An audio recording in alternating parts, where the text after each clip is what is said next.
Jangan lupa sahabat, like, komen dan subscribe. Tonton video saya sampai habis.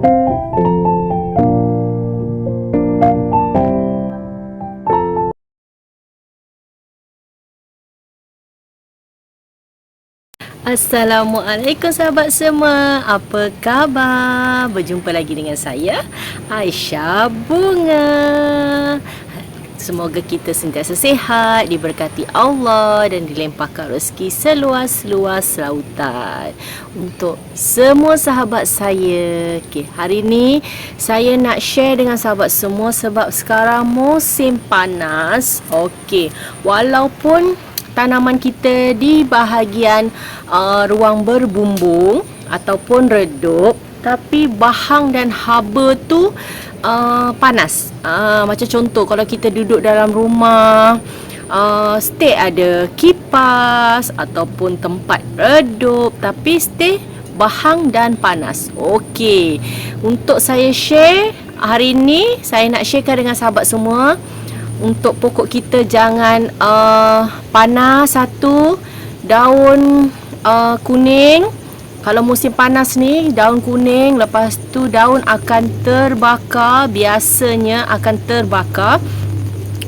Untuk sahabat semua, untuk mengelakkan atau mengurangkan daun-daun yang kering, daun-daun yang melecur, terbakar, elakkan macam contoh siraman yang kerap ataupun siraman yang banyak. Macam contoh, sahabat siram biasa, sahabat siram dengan air yang biasa saja kan, tak banyak. Macam contoh siram macam ni je, macam tu kan. Kalau musim panas ni, sahabat siram biar lama ataupun siram di bahagian tanah tu lama sampai dia betul-betul basah. Betul-betul basah pagi dan petang. Kalau tengah hari pula, sahabat siram di bahagian daun. Untuk selain pokok keladi lah. Tapi kalau musim panas, untuk pokok keladi ataupun semua untuk pokok daun-daun tu kita kena siram dengan semburan, sebab dia mengelakkan dari haba yang panas lah. Bila kita siram daun dia tu, dia tak adalah membusuk sebab bukan musim hujan, musim panas. Kita sendiri pun panas dan berbahang kan sahabat semua. Macam tu jugalah pokok. Kalau kita nak elakkan, kita kena kerap siram. Lagi kalau pakai media tanah poros ataupun banyak tanah kena siram air yang banyak. Tapi kalau contoh banyak tanah, ikut kepada pelembab. Lembab dia tu lah.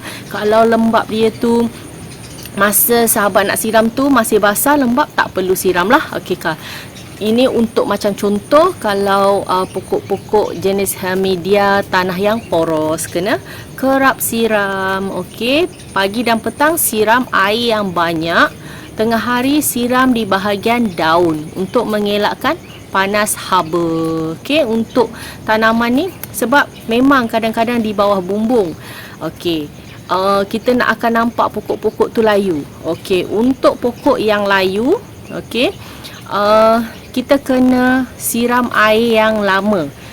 Siram air yang lama di dalam pasu tu sampai dia basah dan keluar air di bahagian bawah.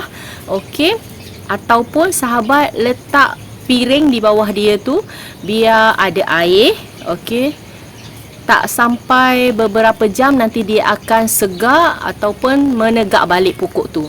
Sebab itu biasanya panas ataupun dia kekurangan air, kita kurang siram. Kadang-kadang kita siram sehari sekali je, tak boleh. Kalau waktu panas, kita kena siram kerap. Kalau saya pun kena rajin-rajinkan jugalah. Tapi kalau sahabat semua bekerja pagi tu, sahabat kena siram air yang banyak di waktu pagi. Balik kerja petang, siram yang banyak juga di waktu petang. Sebab kita kalau siram di waktu pagi tu mengelakkan panas ataupun media tanah tu kering. Pagi-pagi kita siram sebab belum naik panas lagi lah.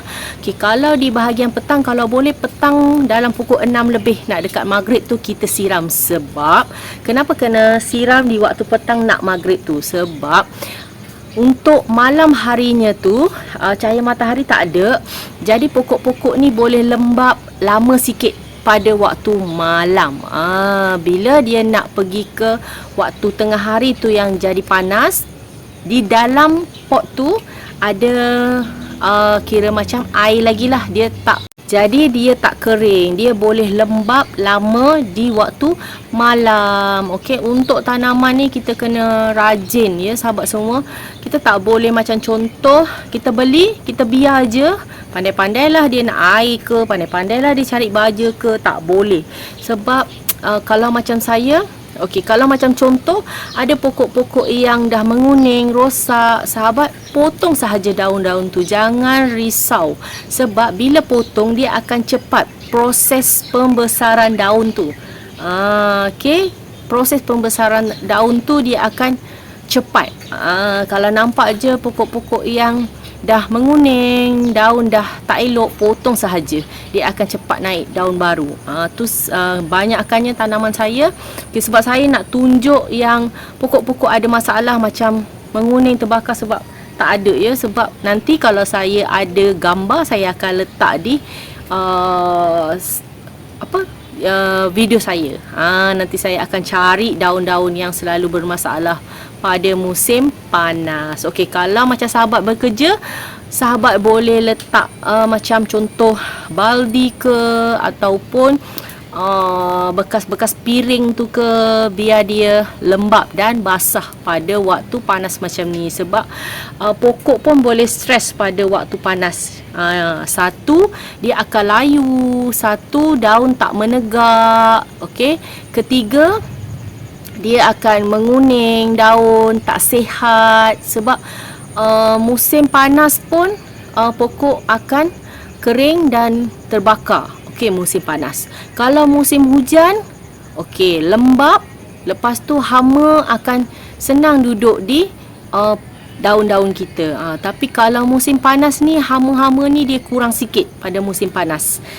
Tu sebab kita kena kerap siram biar daun tu tak membusuk dan daun tu tak mati, pokok tak mati. Okey, kita kena kerap siram, pokok boleh sihat.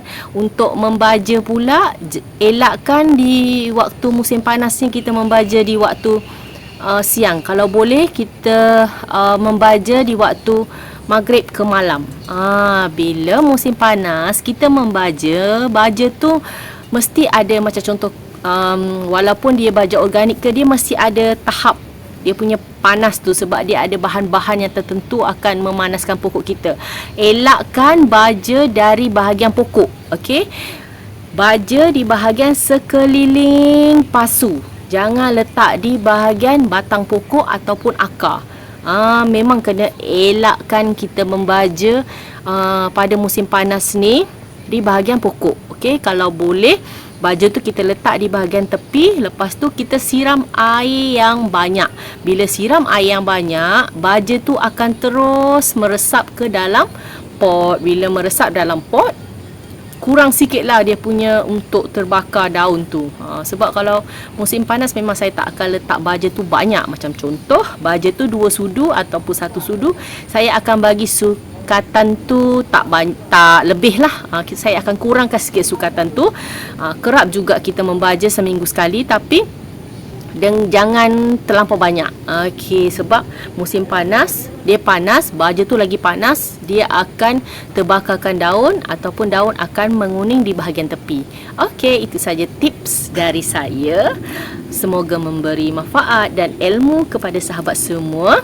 Terima kasih. Selalu tonton video saya, support video saya. Jangan lupa like, komen dan subscribe video saya. Kalau ada iklan, jangan di skip. Terima kasih sahabat semua yang selalu tonton video saya. Bye. Assalamualaikum. Jumpa lagi.